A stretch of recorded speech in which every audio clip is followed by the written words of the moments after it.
Good morning students. आज अपना topic है विद्युत द्विध्रुव की निरक्ष पर विद्युत क्षेत्र की तीव्रता ज्ञात करना। इससे पिछले वाले वीडियो में अपन ने द्विध्रुव की अक्ष पर विद्युत क्षेत्र की तीव्रता ज्ञात की थी। तो यहाँ अपने पास एक विद्युत द्विध्रुव है ए बी। विद्युत द्विध्रुव किसको बोलते हैं? विद्युत द्विध्रुव ये सब बोलते हैं एक व्यवस्था होती है जिसमें दो समान परिमाण के एवं विपरीत प्रकृति के आवेश बहुत ही अल्प दूरी पर स्थित होते हैं। तो यहाँ पे अपने पास एक द्विध्रुव है ए बी जिस पर माइनस क्यू आवेश और ये प्लस क्यू आवेश है। इसकी ये जो अपन को दिख रही है ये है इसकी अक्ष, और इसके लंबवत इसके मध्य बिंदु से गुजरने वाली इस अक्ष को अपन क्या बोलते हैं? निरक्ष। और इस निरक्ष के इस बिंदु P पर अपन को विद्युत क्षेत्र की तीव्रता ज्ञात करनी है। ठीक है, ये जो बिंदु P है वो इस द्विध्रुव के मध्य बिंदु से स्मॉल r दूरी पर स्थित है। ठीक है, अपन को कंडीशन ये है कि ये जो बिंदु P है वो इस द्विध्रुव की अक्ष के साथ थीटा कोण बनाता है। ठीक है, अपने पास कंडीशन है कि द्विध्रुव है जिसका आवेश Q है, इसका मध्य बिंदु O है, इसके मध्य बिंदु से स्मॉल r दूरी पर बिंदु P स्थित है और ये बिंदु P इस अक्ष के साथ थीटा कोण बनाता है। ठीक है, दोनों आवेशों के मध्य की दूरी अपन ने 2a है ना। अब अपन को बिंदु P पर क्या निकालनी है? विद्युत क्षेत्र की तीव्रता। इसके लिए अपन क्या करेंगे? इन दोनों आवेशों के कारण इस बिंदु P पर विद्युत क्षेत्र की तीव्रता ज्ञात करेंगे। अपन ने यहाँ पे जो प्लस क्यू आवेश है, इस प्लस क्यू आवेश के कारण इस बिंदु P पर विद्युत क्षेत्र की तीव्रता अपन ने E1 वेक्टर, और माइनस क्यू आवेश के कारण इस बिंदु P पर विद्युत क्षेत्र की तीव्रता अपन ने E2 वेक्टर ली है। ठीक है, यहाँ पे प्लस क्यू आवेश के कारण विद्युत क्षेत्र की दिशा बाहर की ओर, और यहाँ माइनस क्यू आवेश के कारण विद्युत क्षेत्र की दिशा कहाँ आएगी? अंदर की ओर आएगी। मीन्स इसकी डायरेक्शन जो है वो अंदर की तरफ होती है, ऋण आवेश की तरफ होती है। ठीक है, अब अपन को क्या है? इन दोनों को सोल्व करना है। इसके पहले अपन ये बात करते हैं कि विद्युत क्षेत्र E1 और E2 इन दोनों की डायरेक्शन तो डिफरेंट है, लेकिन इन दोनों का जो परिमाण है वो दोनों का समान है। क्यों है? क्योंकि दोनों पर आवेश समान है। द्विध्रुव के जो दो आवेश होते हैं इनका परिमाण समान होता है। साथ में अपन बात करें तो ये बिंदु P जो है वो इन दोनों आवेशों से समान दूरी पर स्थित है, क्योंकि यहाँ पे जो निरक्ष होती है इस निरक्ष का प्रत्येक बिंदु इन दोनों आवेशों से क्या होगा? समान दूरी पर स्थित होगा। इसका मीन्स ये वाली और ये वाली डिस्टेंस मीन्स PA और PB क्या है? बराबर है। PA PB बराबर है, तो इसका मीन्स क्या है कि इस बिंदु P की दोनों आवेशों से दूरी कैसी रहेगी? समान रहेगी। इसलिए अपन बोल सकते हैं कि E1 वेक्टर का परिमाण और E2 वेक्टर का परिमाण कैसा होगा? समान होगा। तो यहाँ इन दोनों आवेशों का जो परिमाण है वो समान है, लेकिन दोनों की जो दिशाएं हैं वो भिन्न भिन्न है। यहाँ पे प्लस क्यू आवेश के कारण दिशा बाहर की तरफ आएगी। ठीक है, और यहाँ पे जो माइनस क्यू आवेश है इसके कारण दिशा कहाँ आती है? अंदर की ओर आएगी। ठीक है, अब अपन को इस पर कुल विद्युत क्षेत्र ज्ञात करने के लिए इनका क्या करना होगा? सदिश योग करना पड़ेगा। सदिश योग करने के लिए अपन यहाँ इन दोनों विद्युत क्षेत्रों के क्या करेंगे? घटक करेंगे। तो यहाँ अगर अपन इसे घटक करें तो घटक में क्या है कि जैसे अपन इसका घटक किया, इसका एक क्षैतिज घटक इस वाली डायरेक्शन में आएगा और एक क्षैतिज घटक इस दिशा में आएगा। यहाँ अगर ये कोण थीटा है तो ये वाला कोण भी कितना होगा? थीटा होगा। इसलिए अगर अपन को पता है कि जो थीटा वाला होता है, थीटा वाला घटक हमेशा कोस वाला होता है, तो यहाँ इस E2 का इस वाली डायरेक्शन में जो घटक होगा वो E2 cos थीटा, और इस वाली डायरेक्शन में जो घटक होगा इस घटक को अपन बोलेंगे E2 sin थीटा।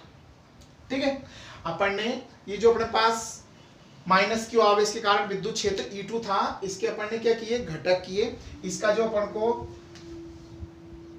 ऊर्ध्व दिशा में जो घटक है वो E2 sin थीटा, और क्षैतिज दिशा में जो घटक है वो E2 cos थीटा मिला। इसी प्रकार अपन जब इस E1 के घटक करेंगे तो इस E1 का क्षैतिज दिशा में जो घटक है वो क्षैतिज दिशा में घटक E1 cos थीटा, और जो ऊर्ध्व दिशा वर्टिकल डायरेक्शन है इस वर्टिकल डायरेक्शन में इसका घटक जो है अपन को क्या मिलेगा? E1 sin theta. ठीक है, तो अपन ने कुछ इस प्रकार से इसके घटक किए।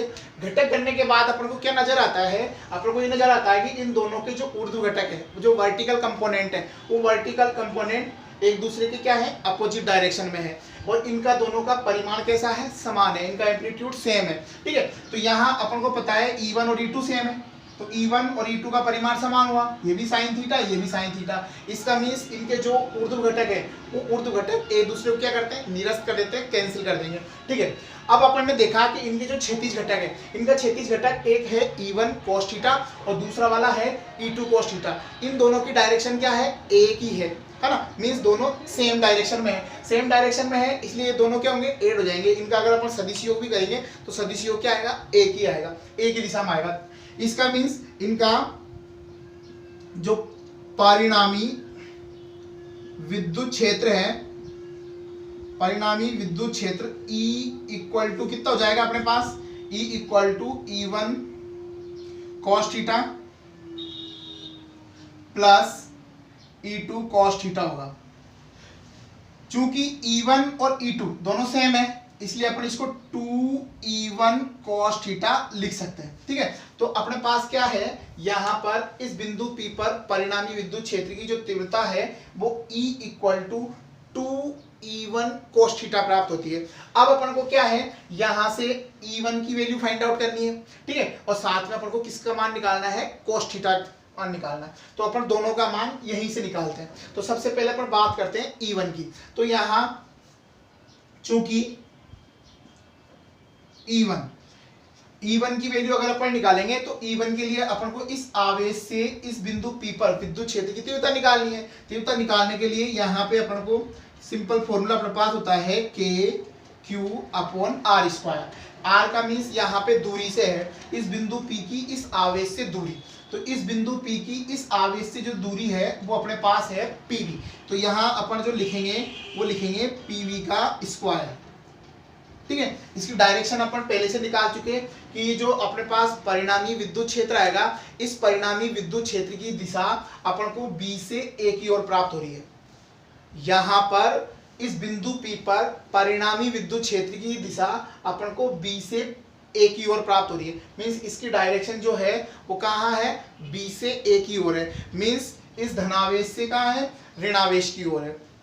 इस विद्युत क्षेत्र में सॉरी इस द्विध्रुव के कारण इस बिंदु P पर जो अपन को विद्युत क्षेत्र की जो तीव्रता मिली है वो अपन को B से कहाँ मिली है, A की ओर। ठीक है, अब अपन इसकी डायरेक्शन की बात अपन कर चुके हैं। यहाँ पे अपन को E1 की वैल्यू निकालनी है। E1 बराबर हो गया अपने पास KQ/PV का स्क्वायर।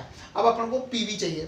ठीक है, अब PV को अगर अपन को ये जो गिवन डेटा है इनकी फॉर्म में निकालना है तो अपन को इस त्रिभुज का उपयोग करना पड़ेगा। चूंकि अपने पास ये ट्राइंगल बना हुआ है जिसको अपन OPB भी बोल सकते हैं। यहाँ OPV की बात करें तो ये इसका मध्य बिंदु है, ये टोटल डिस्टेंस 2a है।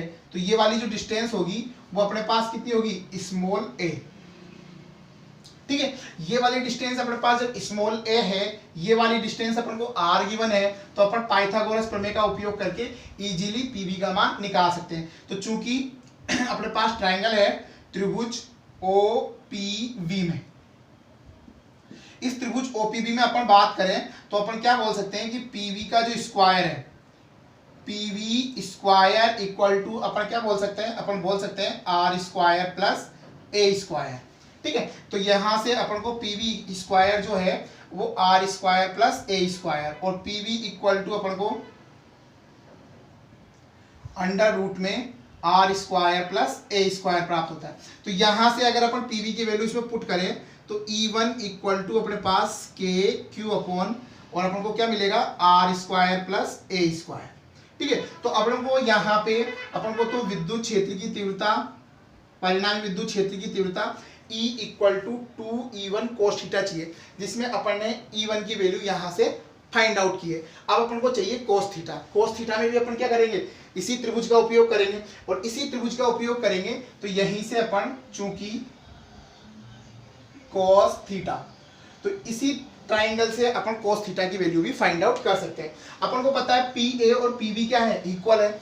ये एंगल अपन को थीटा दे रखा है, तो जो अपन को एंगल दे रखा होता है उसके सामने वाली साइड, सामने वाली जो भुजा होती है उसको अपन क्या बोलते हैं, उसको बोलते हैं लंब। तो ये वाली जो भुजा है इसको अपन लंब और ये जो है वो क्या हो जाएगी, इसका आधा। अपन को चाहिए कोस, और कोस इक्वल टू होता है आधार बटा कर्ण। तो यहाँ पे आधार का काम OA और कर्ण का काम PA करिए। यहाँ PA और PB दोनों कैसी है, इक्वल है। तो यहाँ पे अगर अपन बात करें तो अपने पास आधार तो हो जाएगा A, आधार क्या होगा AO है, इसकी जो वैल्यू है वो कितनी है, स्मॉल है। और यहाँ पे जो कर्ण है वो कर्ण है PA, और PA और PB दोनों कैसे हैं, इक्वल है। तो यहाँ पे अपन आधार और बटे कर्ण की रूप में अपन यहाँ पे PB, और PB की जो अपने पास वैल्यू है वो है अंडर रूट में A square plus R square. तो यहाँ अपन इजीली cos थीटा की वैल्यू निकाल सकते हैं। तो अपन को यहाँ पे जो चाहिए था वो चाहिए था E1, तो अपन ने यहाँ पे E1 भी फाइंड आउट कर चुके। अपन को चाहिए था cos थीटा, तो अपन यहाँ पे ये cos थीटा भी अपन निकाल चुके। अब अपन को क्या करना होता है, अब अपन को इस वाली समीकरण में इन दोनों मानों को रखना है। तो अपन क्या करेंगे, यहाँ पर अपन को वही परिणामी चाहिए, परिणामी विद्युत क्षेत्र। तो अपन क्या करेंगे, परिणामी विद्युत क्षेत्र E इक्वल टू अपने पास 2, E1 की वैल्यू अपन इसमें फाइंड पुट करेंगे। तो E1 की वैल्यू कितनी जाएगी अपने पास, KQ अपॉन, ये अपन ने पुट की R square plus A square. ठीक है, अब अपन को क्या करना होगा, अपन को cos थीटा की वैल्यू पुट करनी है। cos थीटा की वैल्यू अपने पास तो A अपॉन अपन अंडर रूट में R square plus A square put करेंगे। इसको अगर अपन सोल्व करें तो यहाँ E इक्वल टू अपन को मिलेगा 2KQ इंटू A। अब यहाँ देखें अपन, तो इसके ऊपर पावर कितनी है, 1 है। इसको देखें अपन तो इसके ऊपर पावर है हाफ। दोनों को अगर अपन सोल्व करें तो यहाँ पे अपने पास R square plus A square की पावर होल पावर 3/2। ठीक है, अब इसको अपन थोड़ा सा अच्छे से लिखें तो E इक्वल टू अपने पास ये KQ मल्टीप्लाई इंटू 2 है। ठीक है, इसको अपन इस फॉर्म में लिख सकते हैं। यहां अगर अपन देखें तो R square plus A square की होल पावर कितनी है, 3/2। चूंकि अपन को पता है कि जो अपने पास A स्क्वायर है is very very less than R square, तो इस वाली कंडीशन में अपन क्या है, यहाँ पे जो A स्क्वायर है इस A स्क्वायर को क्या करेंगे अपन, नगण्य मानेंगे, नेग्लिजिबल मानेंगे। ठीक है, तो जैसे ही इसको अगर अपन नगण्य मानेंगे तो अपने पास ओनली ऑन क्या होगा, R स्क्वायर। ठीक है, तो ये अपने पास R स्क्वायर और इस R स्क्वायर के ऊपर जो पावर है वो 3/2। ठीक है, इसको अगर अपन सोल्व करें तो E इक्वल टू अपने पास जो होगा वो KQ इंटू 2 है। यहाँ पे आवेश और उन दोनों के मध्य की दूरी का गुणनफल क्या कहलाता है, द्विध्रुव आघूर्ण कहलाता है। तो यहाँ पे अपन इसको जो पुट करेंगे वो करेंगे P, चूंकि अपन को पता है P वेक्टर इक्वल टू होता है Q इंटू 2A वेक्टर। ठीक है, तो अपन इस Q इंटू 2A को क्या लिखेंगे, P द्विध्रुव आघूर्ण के फॉर्म में, और इसको अपन जो पुट करेंगे वो 2 से 2 और ये RQ। ठीक है, तो अपने पास यहाँ पर द्विध्रुव की निरक्ष पर जो विद्युत क्षेत्र की तीव्रता है, इसकी जो वैल्यू है, इसका जो मान है, इसका जो फॉर्मूला है, सूत्र है जो अपने पास मिला, KP अपॉन RQ मिलता है। ठीक है, ये अपने पास जो है K विद्युत स्थिरांक है, P द्विध्रुव आघूर्ण और R क्या है, दूरी है। ठीक है, तो यहाँ भी अपन को विद्युत क्षेत्र की जो तीव्रता है वो दूरी की घात 3 के क्या मिली, व्युत्क्रमानुपाती, और द्विध्रुव आघूर्ण के कैसी है, समानुपाती है। ठीक है, इसी को अगर अपन सदिश रूप में व्यक्त करना चाहें तो सदिश रूप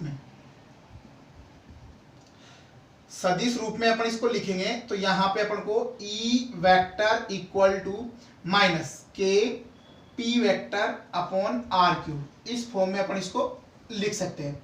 ठीक है, अब अपन बात करें कि यहाँ नेगेटिव साइन क्यों आया, क्योंकि अपन जैसे इसको सदिश रूप में लिखेंगे तो अपन ने यहाँ पे नेगेटिव साइन लगाया। नेगेटिव साइन लगाने का मीन्स ये है, अपन इस डायग्राम की बात करें तो यहाँ पे अपने पास एक विद्युत द्विध्रुव है AB। इस विद्युत द्विध्रुव का जो द्विध्रुव आघूर्ण है उसकी डायरेक्शन हमेशा ऋणात्मक से धनात्मक की ओर होती है। ठीक है, तो इस द्विध्रुव आघूर्ण की जो डायरेक्शन होगी वो A से B की ओर होगी। ठीक है, इसकी जो डायरेक्शन है वो ए से बी की ओर होगी। लेकिन अपन को जो परिणामी विद्युत क्षेत्र मिला है, परिणामी विद्युत क्षेत्र की जो तीव्रता मिली है, इसकी डायरेक्शन अपन को बी से ए की ओर मिली है। ठीक है, तो अपन इस फॉर्मूले से यहां से अपन क्या कहेंगे कि विद्युत क्षेत्र की तीव्रता की दिशा और जो अपने पास द्विध्रुव आघूर्ण है, इन दोनों की जो दिशा है वो एक दूसरे के क्या है, विपरीत है। ठीक है, तो यहाँ पे जो ऋणात्मक चिन्ह होता है वो अपन को यही प्रदर्शित करेगा कि ये दोनों विद्युत क्षेत्र की तीव्रता और अपने पास द्विध्रुव आघूर्ण है, ये एक दूसरे के क्या है, अपोजिट डायरेक्शन में। ठीक है, अगर अपन केवल परिमाण के रूप में लिखेंगे तो सिंपल इसको अपन के पी अपॉन आर क्यूब की फॉर्म में लिखेंगे। अगर इसको अपन को सदिश रूप में लिखना है तो सदिश रूप के लिए अपन को यहाँ पे इसका नेगेटिव साइन लगाना पड़ेगा। और नेगेटिव साइन किसको रिप्रेजेंट कर रहा है, विद्युत द्विध्रुव आघूर्ण की विपरीत दिशा को व्यक्त कर रहा है। ठीक है, यहाँ पे अपन ने जो विद्युत क्षेत्र निकाला, ये विद्युत क्षेत्र द्विध्रुव की निरक्ष में मिलता है। अपन ने पिछली वीडियो में जो देखा था वो अक्ष के लिए देखा था। ठीक है, तो अपन को यहाँ द्विध्रुव की अक्ष पे जो फॉर्मूला मिला था वो अपन को 2kp vector upon are cube मिला था। ठीक है, अपन को द्विध्रुव की जो अक्ष है उस अक्ष पे जो विद्युत क्षेत्र की तीव्रता का जो फॉर्मूला अपन को मिला था वो अपन को कितना मिला था, 2kp अपॉन आर क्यूब। ठीक है, तो यहाँ अक्ष और निरक्ष दोनों की अगर अपन तुलना करें तो निरक्ष पर जो है विद्युत क्षेत्र की तीव्रता अक्ष की विद्युत क्षेत्र की तीव्रता की तुलना में क्या है, आधी है, क्योंकि यहाँ पे तो 2kp है और यहाँ पे ओनली ओन क्या है, kp।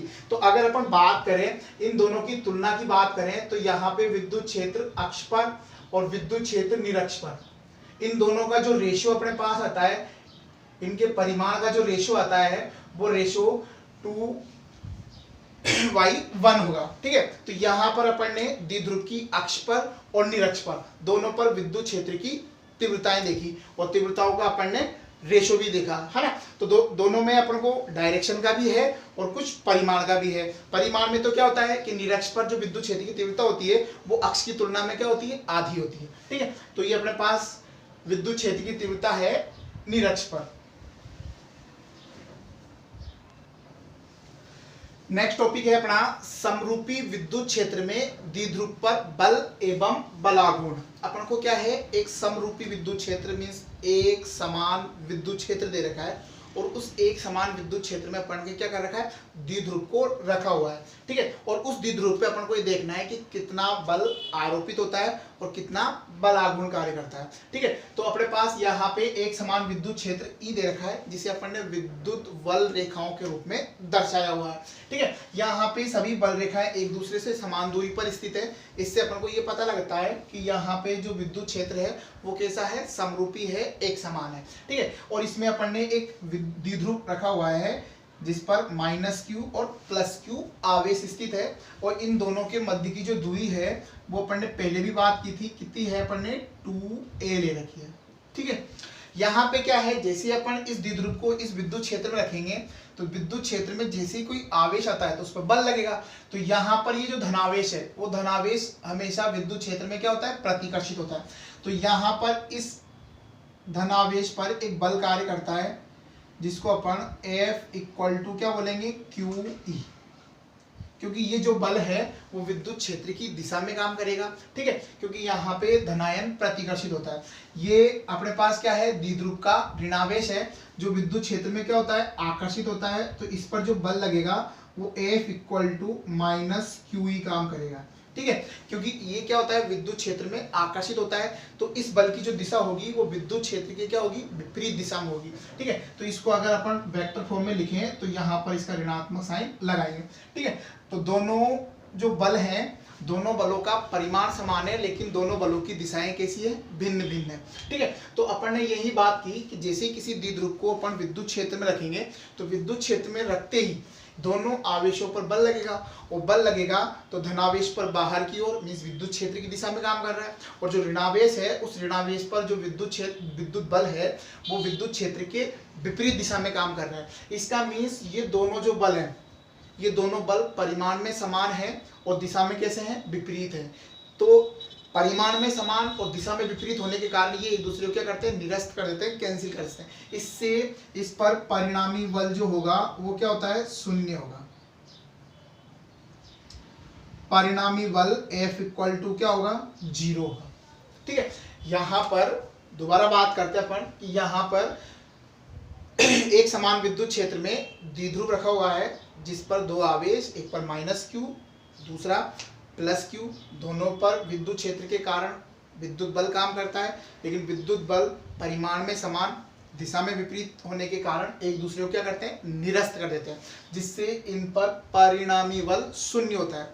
ठीक है, तो इन पर परिणामी बल तो शून्य हो गया, लेकिन होता क्या है कि ये जो दोनों बल हैं, इन दोनों की वर्किंग लाइन, दोनों बलों के जो कार्यकारी रेखा है, मीन्स ये दोनों बल जहाँ पे कार्य कर रहे हैं, दोनों बलों की कार्यकारी रेखाएं जो हैं वो भिन्न भिन्न है। ठीक है, मीन्स इस बल की कार्यकारी रेखाएं कुछ इस तरह से हैं और इस बल की कार्यकारी रेखाएं कुछ इस तरह से है। ठीक है, दोनों बल परिमाण में तो समान है दोनों बलों की, लेकिन जो कार्यकारी रेखा है वो दोनों की कैसी है, भिन्न भिन्न है, इसलिए इनका परिणामी बल तो शून्य होता है, लेकिन यहाँ पर ये दोनों बल क्या करेंगे, बल आघूर्ण उत्पन्न करते हैं, क्योंकि जब भी दोनों बलों की या दो बलों की कार्यकारी रेखाएं भिन्न भिन्न होती है तो वो क्या करेंगे, बल आघूर्ण उत्पन्न करते हैं। बल आघूर्ण का मीन्स वस्तु को घुमाते हैं। ठीक है, तो यहाँ भी इसमें एक ऐसा कारक, एक ऐसा आघूर्ण उत्पन्न होता है जो इसको क्या करेगा, घुमाता है। ठीक है, तो यहाँ पर दोनों बलों की कार्यकारी रेखाएं भिन्न भिन्न होने के कारण क्या करेंगे, बल आघूर्ण उत्पन्न करते हैं। ठीक है, तो यहाँ पे अगर अपन बल आघूर्ण की बात करें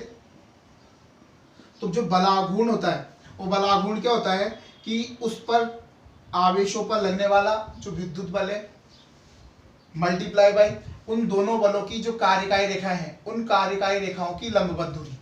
ठीक है, दोनों बल जो कार्यरत हैं उन कार्यकारी रेखाओं के मध्य की जो दूरी होगी, कार्यकारी रेखाओं के मध्य की लंबवत दूरी। ठीक है, तो इसका मीन्स क्या हुआ कि अपन पास यहाँ परिणामी बल तो यहाँ पे शून्य मिला, लेकिन दोनों बलों की कार्यकारी रेखाएं भिन्न भिन्न होने के कारण बलाघूर्ण उत्पन्न हुआ, और इस बलाघूर्ण को ज्ञात करने के लिए अपन एक सिंपल फॉर्मूला होता है, बल इंटू लंबवत दूरी। ठीक है, और लंबवत दूरी जो होती है वो क्या होती है, इनकी कार्यकारी रेखाओं के मध्य की होती है। ठीक है, तो यहाँ पे अपन टाउ इक्वल टू एफ लंबवत दूरी, अगर अपन यहाँ पे लंबवत दूरी ज्ञात करें तो अपन क्या करेंगे, इस बल से दूसरी कार्यकारी रेखा पर एक क्या करेंगे, लंब खींचेंगे। ठीक है, तो यहाँ से अपन ने इस वाली कार्यकारी रेखा पर लंब खींचा तो ये अपन को कुछ इस वाले पॉइंट में मिलता है। इस पॉइंट को अपन जो भी नाम देना होगा वो अपन नॉमिनेट कर देते हैं, और यहाँ इसको अपन नाम दे दिया सी। ठीक है, तो यहाँ पर अपने पास जो लंबवत दूरी है वो अपन को कितनी मिली, BC। यहाँ पर अपन को जो लंबवत दूरी मिली है वो कितनी मिली, BC। ठीक है, और ये जो द्विध्रुव है, ये द्विध्रुव विद्युत क्षेत्र में किसी कोण थीटा पर स्थित है। ठीक है, तो ये वाला जो कोण अपन को मिला हुआ है, ये एंगल अपने पास है वो कितना है, थीटा। ठीक है, तो यहाँ पर अपन लंबवत दूरी की बात करेंगे तो लंबवत दूरी अपन को कितनी मिलेगी, BC। ठीक है, अब अपन को क्या है, बल चाहिए, तो बल अपन तो पहले से ही पता है, क्योंकि अपन ने यहाँ पे बल F इक्वल टू अपन क्या पुट कर सकते हैं, QE। तो अपने पास विद्युत क्षेत्र E था, आवेश Q था, तो अपने पास यहाँ पे अपन को F इक्वल टू क्या मिला, QE। लेकिन बात किसकी आई अपने पास, BC की, इस लंबवत दूरी की। तो इस लंबवत दूरी को ज्ञात करने के लिए अपन यहाँ पे एक ट्राइंगल है, ये ट्राइंगल बना हुआ है ABC, इसका उपयोग करते हैं। तो यहाँ अपन त्रिभुज ABC की बात करते हैं। ठीक है, तो यहाँ त्रिभुज ABC में अगर अपन बात करें तो ये वाला जो एंगल है वो अपन को क्या दे रखा है, थीटा। ठीक है, ये वाला अपन को पता है, यहाँ पे लंब खींचा था अपन ने, तो ये क्या है, 90 डिग्री का। ठीक है, अपन को क्या चाहिए, BC। अपन को पता क्या है, अपन को ये पता है कि दोनों आवेशों के मध्य की दूरी 2a है, तो अपन को इस BC को इस 2a के रूप में परिवर्तित करना है। तो यहाँ पे ये थीटा है, तो सामने वाली भुजा क्या है, लंब। अपन को दे क्या रखा है, कर्ण। तो अपन को जो ज्ञात करना है और जो दे रखा है उन दोनों में जो संबंध है वो किसका होता है, साइन का, क्योंकि ये लंब है ये कर्ण है। ठीक है, तो लंब और कर्ण में जो संबंध होता है वो किसका है, साइन का। तो यहाँ साइन थीटा इक्वल टू अपन को BC अपॉन क्या मिल जाएगा, 2a। ठीक है, तो यहाँ से अपन BC equal to 2a sine theta निकाल सकते हैं। तो अपन को क्या है, ये जो अपन ने एक्स्ट्रा इस ट्राइंगल का उपयोग करके BC की वैल्यू निकाली, तो BC इक्वल टू अपन को कितना मिल गया, BC इक्वल टू मिल गया अपन को 2a साइन थीटा। ठीक है। अब इसी को अपन को सोल्व करना है। इसी को अगर अपन को सोल्व करें तो यहाँ अपन को टाउ इक्वल टू ये क्यू, अपन इसको थोड़ा सा रीअरेंज करके लिखें तो क्यू इंटू टू है ई साइन थीटा। ठीक है, तो अपन को क्या है, अपन q इंटू टू ए की बात करें तो आवेश और दोनों आवेशों के मध्य की दूरी का जो गुणनफल होता है उसको अपन द्विध्रुव आघूर्ण के रूप में व्यक्त कर सकते हैं। तो यहां अपन टाउ इक्वल टू इसको अपन p e साइन थीटा लिख सकते हैं। ठीक है, तो यहां अपन ने q इंटू टू है, जो अपने पास ये q इंटू टू है, इसको अपन ने क्या लिखा, p जो द्विध्रुव आघूर्ण है, e विद्युत क्षेत्र की तीव्रता है, साइन थीटा, थीटा क्या है, थीटा यहाँ पे जो द्विध्रुव है, ये द्विध्रुव विद्युत क्षेत्र में जिस कोण पर स्थित है, इसका मीन्स ये है कि यहाँ इस द्विध्रुव के द्विध्रुव आघूर्ण की जो दिशा है वो ऋणायन से धनायन की ओर होगी। तो ये जो यहाँ पे जो कोण है वो द्विध्रुव आघूर्ण और विद्युत क्षेत्र के मध्य का है। मीन्स विद्युत क्षेत्र और द्विध्रुव आघूर्ण के मध्य का जो कोण है वो कितना है, थीटा। दोबारा बात करें कि यहाँ पे जो थीटा है वो द्विध्रुव आघूर्ण और विद्युत क्षेत्र के मध्य का है। ठीक है, अब अपन को पता है कि यहाँ पे जो द्विध्रुव ये बलाघूर्ण है, इस बलाघूर्ण को अपन PE साइन थीटा के रूप में लिख सकते हैं। ठीक है, तो यहाँ पे क्या होगा कि जो टाउ है, जो बलाघूर्ण है, वो किस किस चीज पे डिपेंड करता है, विद्युत क्षेत्र पे करता है, बलाघूर्ण द्विध्रुव आघूर्ण पे करेगा और किस पे करेगा, थीटा पे करेगा। तो अपन जैसे जैसे थीटा की वैल्यू चेंज करते हैं वैसे वैसे यहाँ पे इस बलाघूर्ण का मान भी क्या होता है, परिवर्तित होता है। यदि अगर अपन एक छोटा सा अगर अपन केस की बात करें, यहाँ थीटा इक्वल टू 0 डिग्री हो, ठीक है, तो अपन जैसे ही थीटा इक्वल टू 0 डिग्री की बात करेंगे तो यहाँ टाउ कितना हो जाएगा अपने पास, PE साइन थीटा की जगह यहाँ पे थीटा इक्वल टू 0 पुट करेंगे तो साइन